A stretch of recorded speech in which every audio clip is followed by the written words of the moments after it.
De retour en direct et en public sur le plateau de C'est Politique avec notre reporter politique Camille Girard, notre historien Thomas Negaroff. Soyez les bienvenus. Si vous nous rejoignez, l'insoumis des insoumis, François Ruffin, est avec nous jusqu'à 20h50. On va demander dans un instant à ce grand spécialiste des happenings ce que ça veut dire faire de la politique autrement à l'Assemblée. Et on accueillera un homme qui n'est pas de sa couleur politique, mais avec qui il travaille pour faire avancer certaines causes. 20h15, l'inquiétude au Proche-Orient après la décision de Trump sur Jérusalem, la très probable victoire de Laurent Wauquiez ce soir chez les Républicains et la nouvelle idée de Jean-Luc Mélenchon, un tribunal pour juger la déontologie des journalistes. Face à l'actu, vous, François Ruffin, et un homme de lettres, l'académicien Jean-Marie Rouart. C'est lui qui a prononcé vendredi l'éloge funèbre de son grand ami Jean d'Ormesson dans la cour des Invalides. Et puis à 20h30, avec lui et avec la journaliste de France Inter, Rebecca Manzoni, nous reviendrons sur la disparition de deux monuments de la culture française cette semaine. Et nous nous demanderons en quoi Jean d'Ormesson et Johnny Hallyday étaient des êtres politiques, entre guillemets. C'est évident pour d'Ormesson, un peu moins pour Johnny, quoique vous verrez qu'il était plus engagé qu'on ne pouvait l'imaginer. Voilà pour le programme. Ça fait déjà 6 mois, c'est ça, que vous siégez à l'Assemblée nationale. Dans le portrait diffusé tout à l'heure, on vous entendait dire, je vous cite, « Député, c'est un truc qui peut rendre très vite, très con ».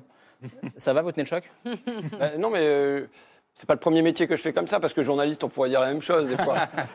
Mais du coup, c'est la double peine pour vous. Ouais. Non, mais sérieusement, on est sur un rythme de travail qui est effréné. C'est pas nous qui décidons des lois puisqu'elles nous sont envoyées par l'Élysée, par paquet de 12. On a des trucs de télégramme tous azimuts. Moi, j'ai découvert ce machin-là, donc une messagerie. On a des mails qui arrivent tout le temps. Télégramme, d'accord. Ouais, auxquels il faut répondre. Bon, voilà. Et il y a 6 ou 7 sujets nouveaux par jour. Quand vous arrivez à celle des 4 colonnes, que j'essaye d'éviter au maximum. Mais là, les journalistes vous sautent dessus. Ouais, et puis c'est pour parler. Vous savez pas sur quoi ils vont vous parler. Donc c'est un truc qui peut diminuer votre capacité de concentration. Moi, je reviens sur le terme happening que vous utilisez à mon sujet.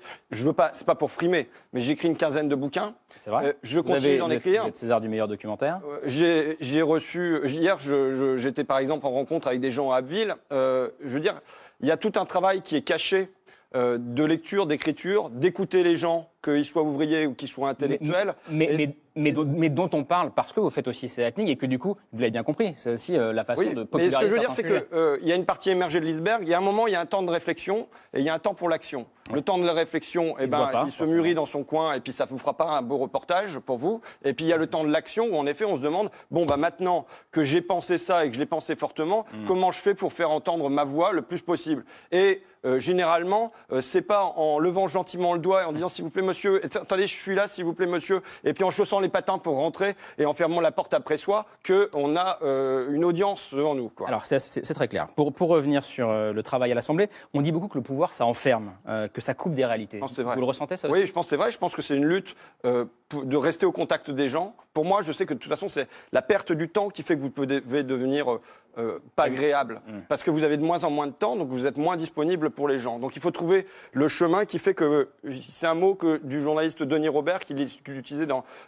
pendant les affaires continues. Il parlait de journalisme innervé. Comment avoir des nerfs plantés dans la société? Comment faire qu'il y a des informations qui vous remontent d'en bas? Mais je dirais que c'est un problème, j'en parle comme député, mais comme journaliste, c'est la même chose. Comment être à l'écoute de ce qui se passe? Comment sentir battre le cœur de son pays? Eh bien, moi, j'ai eu la chance, par exemple, hier, d'avoir Heidi, qui est institutrice au quartier du Soleil Levant, qui m'a relevé pendant la semaine un certain nombre de cas de familles qui avaient des difficultés et tout ça. Et j'ai pu aller rencontrer les gens et respirer...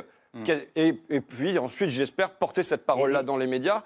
Par exemple, il y a eu une ligne de supprimée entre Étaples et Hesdin. Une ligne de quoi? De train. Vous voyez, c'est très concret. Bien sûr. Une ligne de train supprimée entre Étaples et Hesdin. La conséquence pour une mère de famille qui habite à Abbeville et qui veut retrouver sa gamine le week-end parce que séparation et tout ça, c'est qu'elle la voit qu'une fois par mois. Donc c'est une très grande souffrance pour elle. Voilà, relier des décisions politiques où on va vous dire déficit de la SNCF et tout ça aux difficultés concrètes de vie des gens. Et du coup, concrètement, vous avez le sentiment d'être plus utile quand vous êtes journaliste pour Fakir ou réalisateur de films ou quand vous êtes député? Écoutez, Franchement. Franchement, je suis nettement plus utile ici. Pourquoi? Parce que c'est un porte-voix immense qui m'est offert, la tribune de l'Assemblée nationale. Sur ma dernière vidéo, là, j'ai des chiffres, 4 millions de vues. C'est évident que si je suis journaliste à Fakir, je n'ai pas cette audience-là. J'ai eu l'habitude, moi, pendant 18 ans, de crier dans le désert. eh bien mon Isère est un peu plus peuplé et je prends. Maintenant, en termes de capacité de transformation, il va falloir qu'on change de gouvernement et il va falloir que les gens ils poussent pour ça. Tant que les gens ils se mettent pas en mouvement pour ça, on ne va pas arriver à changer des lois. Ça, c'est une autre chose. Et vous dites que être député, ça vous ouvre des portes pour mener à bien vos combats. Notamment, c'est le cas sur la proposition de loi sur la psychiatrie que vous portez en ce moment.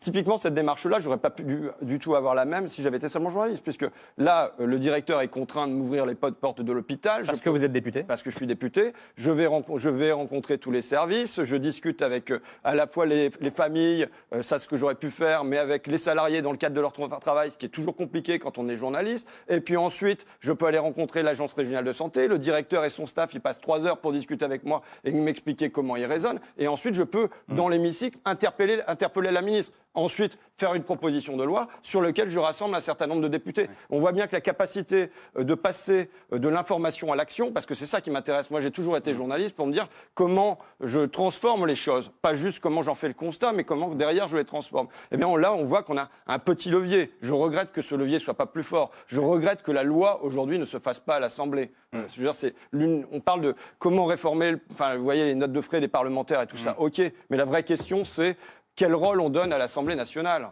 Est-ce que c'est une rôle de chambre d'enregistrement des désirs du président ou bien c'est là que se fait le travail législatif ? Alors, avant de devenir député, vous n'étiez pas tendre avec les politiques et vous avez pris plusieurs engagements avant d'être élu. Vous avez notamment promis de vous rémunérer vous-même au SMIC, François Ruffin. Ce que vous avez fait ? Oui. Vous prenez chaque mois pour vous payer 1 200 € de l'enveloppe parlementaire. 1 147 €, très exactement. Vous versez le reste à des assos. En plus, il prévoit potentiellement de geler le SMIC. C'est quand même de plus l'indexer sur l'inflation. Du coup, vous allez geler votre propre enveloppe. Concerné en premier. Je crois que vous la regrettez un peu, cette promesse.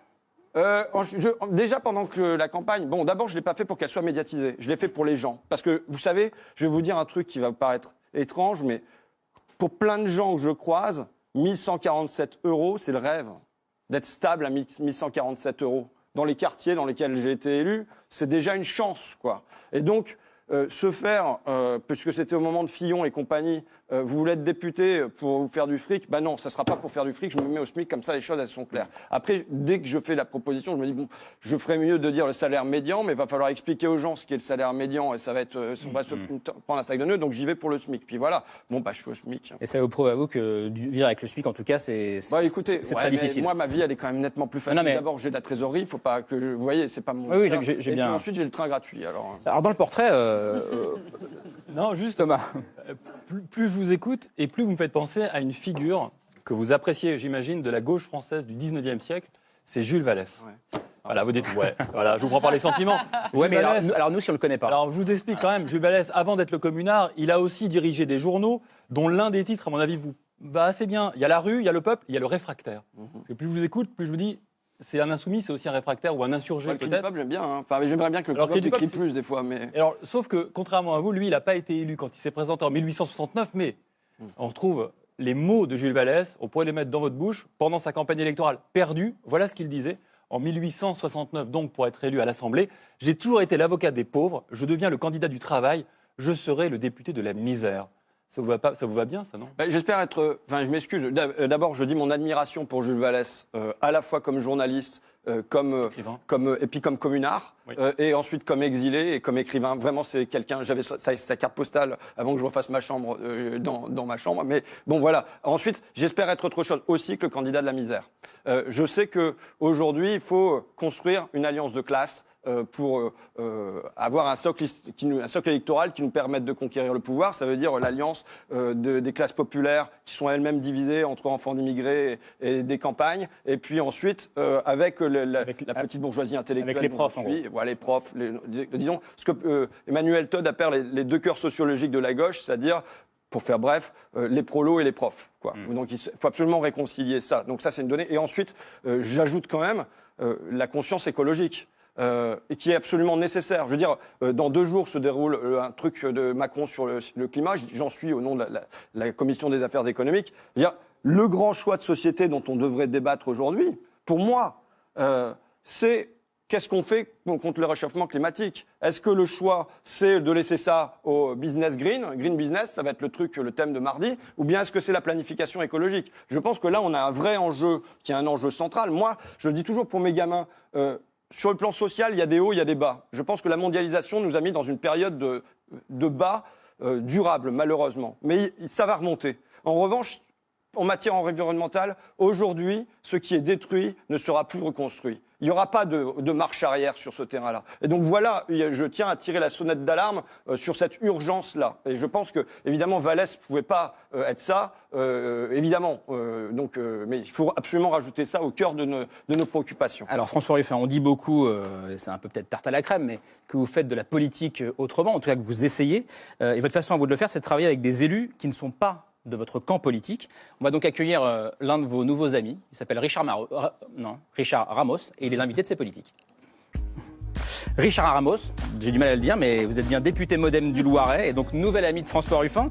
Bonsoir, merci d'avoir accepté notre invitation. Bonsoir. Camille, dites-nous tout, racontez-nous cette surprenante nouvelle amitié politique. Tout commence en commission des affaires économiques dont vous faites tous les deux partie. Et il y a une audition qui va faire parler. Ce jour-là est entendu le représentant et héritier du groupe Bigard. C'est l'entreprise qui fait les steaks Charal, entre autres, pour ceux qui ne connaissent pas Bigard. Et tous les deux, vous allez lui poser des questions. Vous, Richard Ramos, sur les comptes que l'entreprise ne rend pas publics. Vous, François Ruffin, sur les conditions de travail des salariés. Et il vous fait une réponse pour le moins brève. La question que vous évoquez, simplement, nous achetons 25 000 bovins par semaine que nous payons toutes les semaines.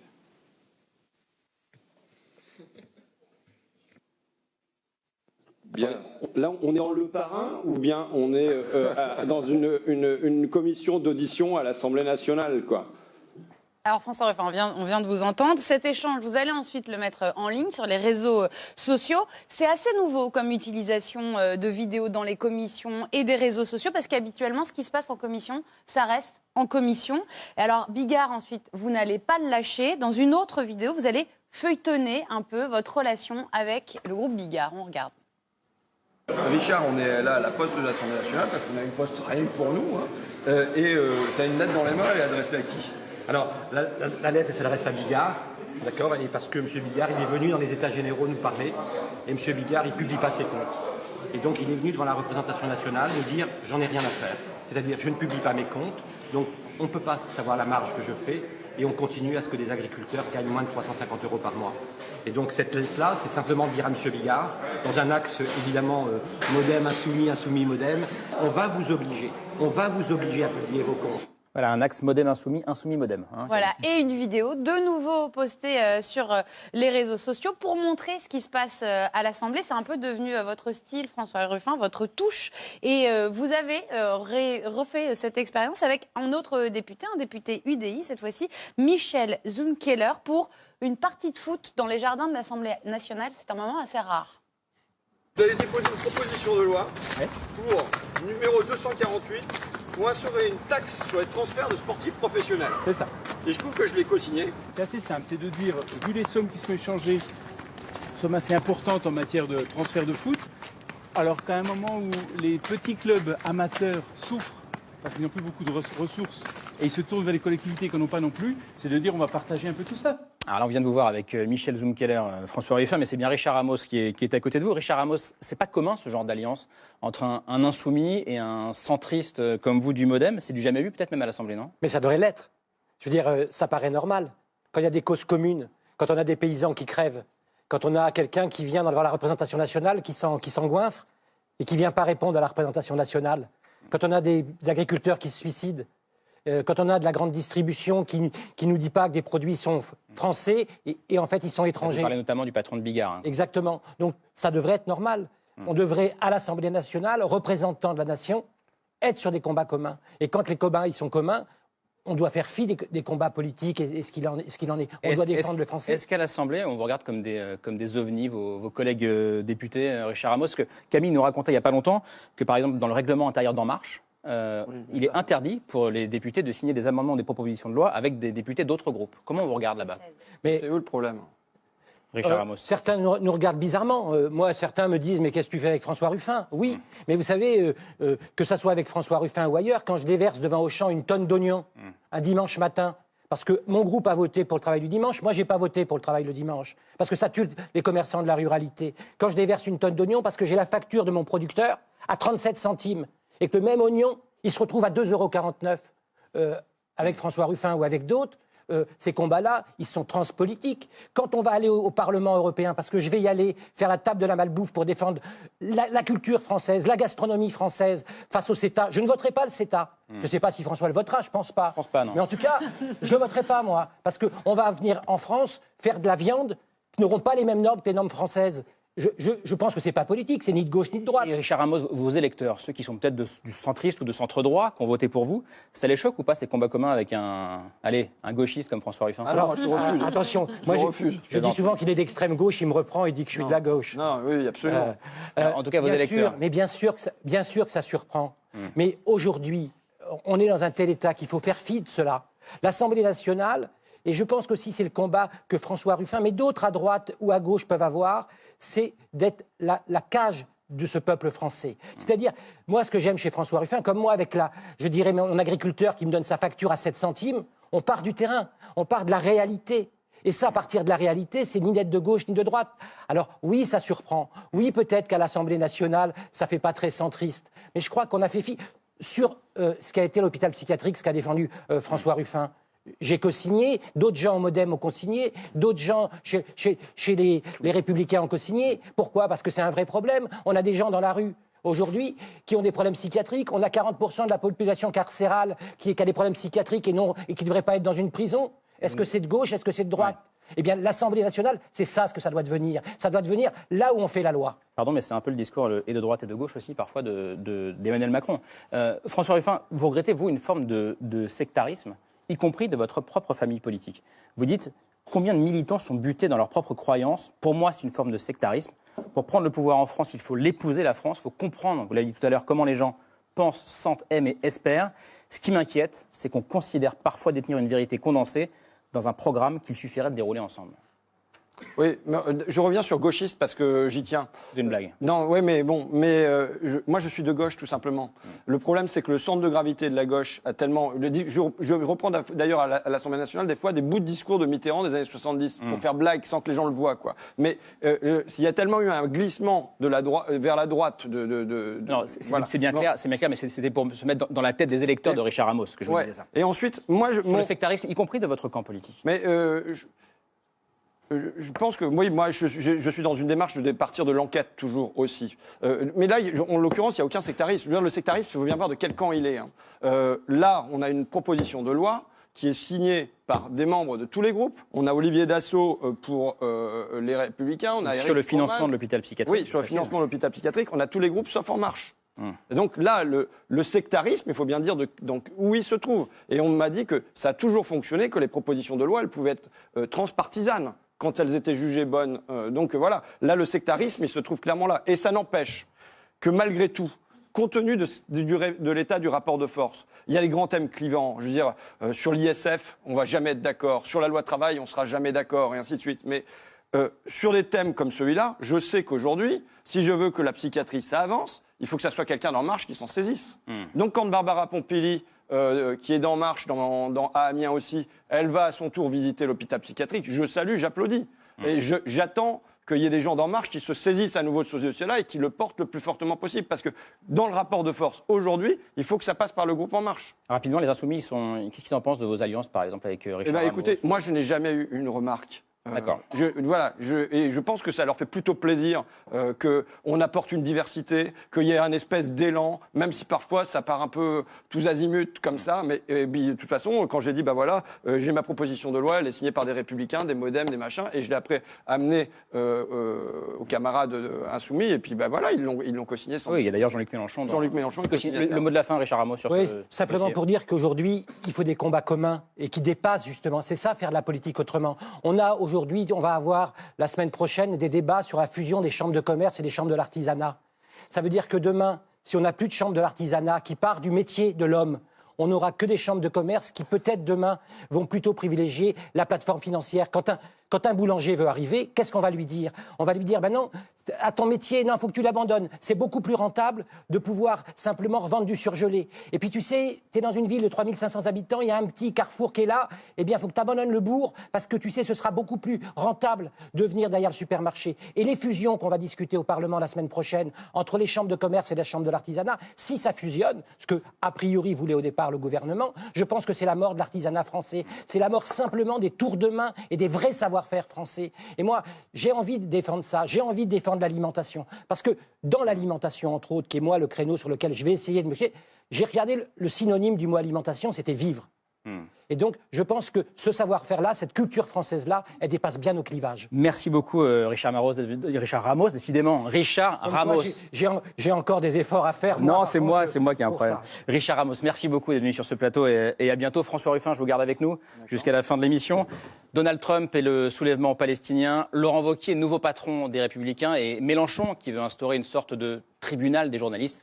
Pour être face à l'actu avec vous, François Ruffin, j'accueille un homme de lettres, un grand homme de lettres qui était très proche de Jean d'Ormesson, l'académicien Jean-Marie Roire est l'invité de C'est Politique. Jean-Marie Roire, romancier, essayiste, un immortel comme on surnomme les académiciens, fauteuil numéro 26 à l'Académie française. D'Ormesson, c'était le numéro 12, je crois. Merci d'être avec nous ce soir, Jean-Marie Roire. C'est vous qui avez prononcé l'éloge funèbre de votre ami, Jean d'Ormesson, aux Invalides lors de l'hommage national qui lui a été rendu vendredi. On va y revenir tout à l'heure sur cette semaine qui a vu disparaître deux icônes du patrimoine culturel français. Mais d'abord, messieurs, votre regard sur trois actualités qui ont marqué la semaine. Et on commence avec la déclaration qui a mis le feu au Proche-Orient cette semaine, signée Donald Trump. It is time to officially recognize Jerusalem as the capital of Israel. Voilà, résultat, un début d'embrasement dans les territoires palestiniens. 4 morts, plus de 150 blessés ce week-end dans des affrontements avec l'armée israélienne. Comme un mauvais film qui n'en finirait jamais, Jean-Marie Roire. Comment vous regardez, vous, cette décision historique de Donald Trump? Catastrophique, bien sûr. Mais enfin, c'est pas original.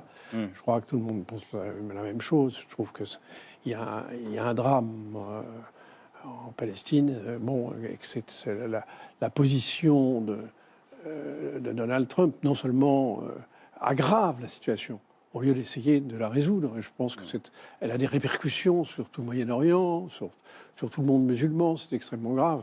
Ouais. Et depuis que vous êtes journaliste, en fait, c'est une question qu'on vous pose régulièrement. C'est vrai que c'est depuis que je suis journaliste, qui fait assez longtemps, près de 50 ans, eh bien, c'est vrai que cette question est toujours pendante et on n'arrive pas à les résoudre. Et les Américains, qui sont pourtant un élément clé de la résolution du problème, là, on a l'impression qu'ils s'enfoncent de plus en plus dans un déni.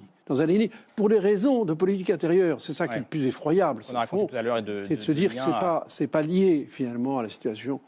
la situation internationale, en tout cas la situation du Proche-Orient. C'est lié à des problèmes de politique intérieure. François Ruffin, Trump, le Proche-Orient, c'est assez loin de vos combats. C'est-à-dire qu'on vous entend rarement sur ces sujets-là. C'est parce que ça vous intéresse moins ou parce que vous ne vous sentez pas légitime?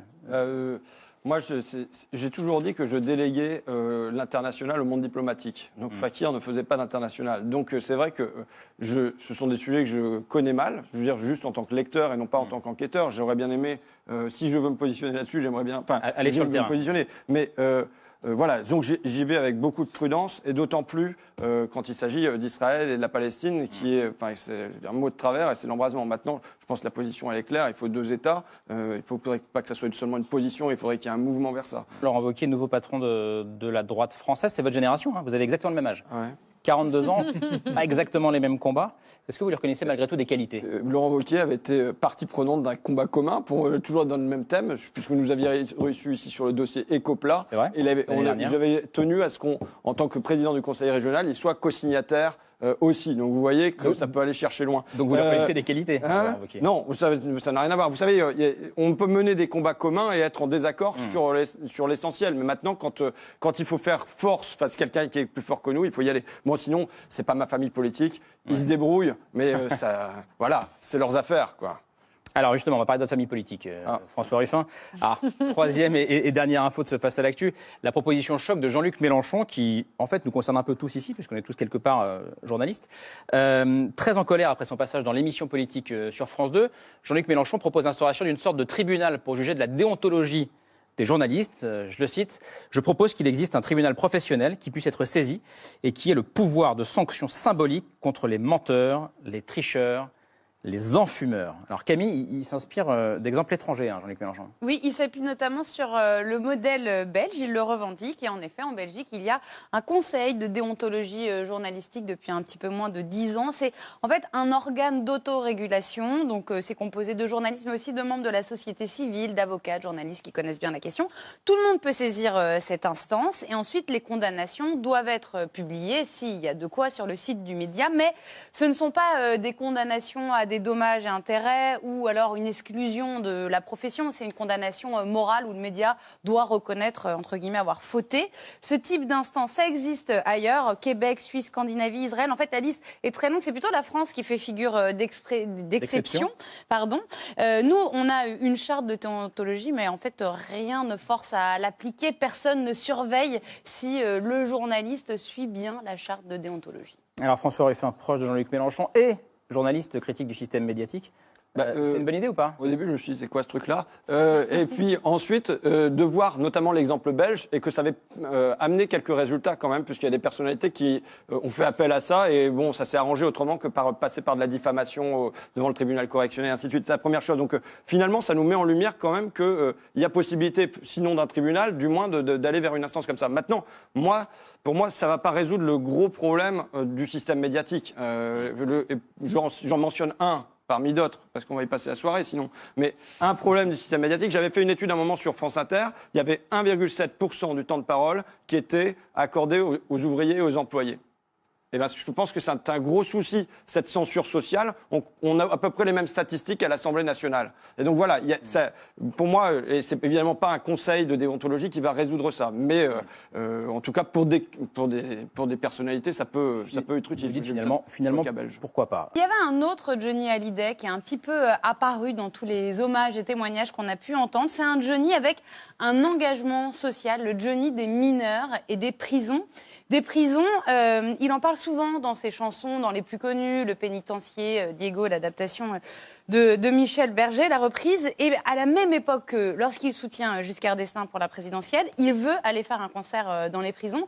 Mais en France, ce n'est pas possible à ce moment-là. Il va donc aller en Suisse et il explique pourquoi, vous allez l'entendre, il tient à jouer devant des prisonniers. Moi, si j'étais en prison, j'aimerais bien qu'un chanteur ou qu'un artiste comme Raymond vienne me voir, enfin vienne nous voir tous. Et c'est la seule preuve d'amitié que je peux donner, parce que si je pouvais leur donner la liberté, je le donnerais, mais c'est ma seule forme de liberté que je peux leur apporter en venant ici. C'était un moment qui était diffusé dans un documentaire sur France 2 cette semaine, qui était réalisé par Daniel Rondeau, son ami et académicien, et qui finissait en disant Johnny a toujours été persuadé que sans la musique, il serait devenu un de ces prisonniers. Ce qui me parle plus, c'est le sans la musique. Il serait peut-être tourné en prison. Ouais, ça fait écho à ce que je disais dans la vidéo quand je citais qu'on me donne l'envie d'avoir envie et d'allumer ma vie. Bon, là, c'est plutôt un quadragénaire ou un quinquagénaire, enfin un mec sur la fin de sa vie qui essaye de ne pas être lassé. Mais moi, la question que je pose, c'est comment on fait pour que les gamins, aujourd'hui, dans les quartiers populaires et dans les campagnes et tout ça, ils trouvent soit la musique, soit le sport, soit quelque chose qui leur donne une fierté, qui les raccroche à la vie.